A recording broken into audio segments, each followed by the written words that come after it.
ही आहे तो पिस्टन आहे या ठिकाणी. मारुती 800चा आहे ऍक्च्युली बघायला. या ठिकाणी हा पिस्टनचं टॉप पोझिशन आहे. This is called as connecting rod. Connecting rod नंतर या ठिकाणी जी पिन दिसते गजन पिन म्हणायचं. या ठिकाणी या रिंग्स दिसत आहेत. दिस इज अन ऑइल रिंग. त्याच्यावर ह्या ज्या छोट्या दिसत आहेत या रिंग आहेत तिथे दोन आतमध्ये, त्याला ते म्हणायचं कॉम्प्रेशन रिंग. मग हे कॉम्प्रेशन रिंग ऑइल रिंग हा फरक काय आहे, तर हे ऑइल रिंग का म्हणायचं याच्यामध्ये, तर ही ऑइल रिंग या ठिकाणी हीटच्या कॉन्टॅक्ट मध्ये एवढे येत नाही, तर खाली जे क्रँकेस मध्ये ऑइल असतं ते ऑइलला ती पिस्टनच्या वर येऊ देत नाही. जर पिस्टनच्या वर ऑइल आलं वर्किंग ऑपरेशन मध्ये तर ऑइलचं कंबशन होऊन या ठिकाणी पोल्युटेड गॅसेस बाहेर पडणार. आणि प्रेशर रिंग ज्या काम काय करतात वरच्या दोन आहेत त्या वर जे एक्सप्लोजनच्या वेळी प्रेशर तयार होतं पॉवर स्ट्रोकचं, ते प्रेशरचा इम्पॅक्ट खाली जाऊ देत नाहीत, म्हणजे एक प्रकारे सिलिंग क्रिएट करतात.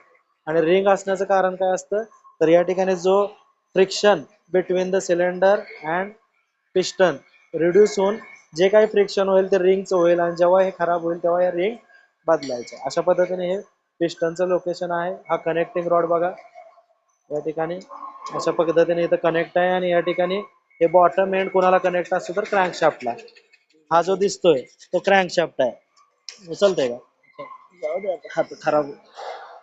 हा जो क्रँकशाफ्ट आहे, क्रँकशाफ्टची मोशन अशा पद्धतीनं रोटरी राहणार आहे. पिस्टन धरतो का त्याच्यावर,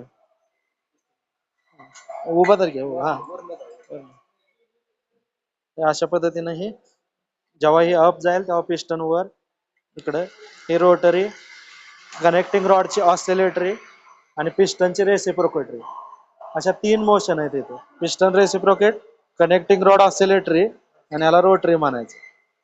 इंजिनचा या ठिकाणी टॉप सेक्शन या ठिकाणी आहे, याला आपण म्हणतो सिलेंडर. हा जो आहे त्याला म्हणायचं डायमीटर किंवा bore of the cylinder D.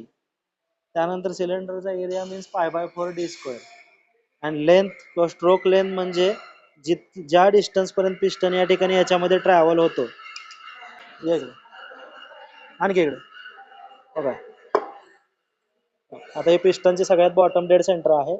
येऊ द्या अलीकडे, अजून पूर्ण येऊ द्या अलीकडे. हा बॉटम डेड, इथून पिस्टन या डिस्टन्स पर्यंत जिथपर्यंत इथं क्लिअरन्स व्हॉल्यूम असतो पूर्ण वरपर्यंत येत नाही, तर याला म्हणायचं स्ट्रोक लेंथ. इथून ते इथून अंतर, आणि ही स्ट्रोक लेंथ आणि हा या ठिकाणी असणारा गॅप जिथं स्पार्क प्लगचं लोकेशन आहे ते क्लिअरन्स व्हॉल्यूम. अशा पद्धतीने हे कन्स्ट्रक्शन थोडक्यात असतं. बाकी आपण इन डिटेल अजून लेक्चरमध्ये बघूच.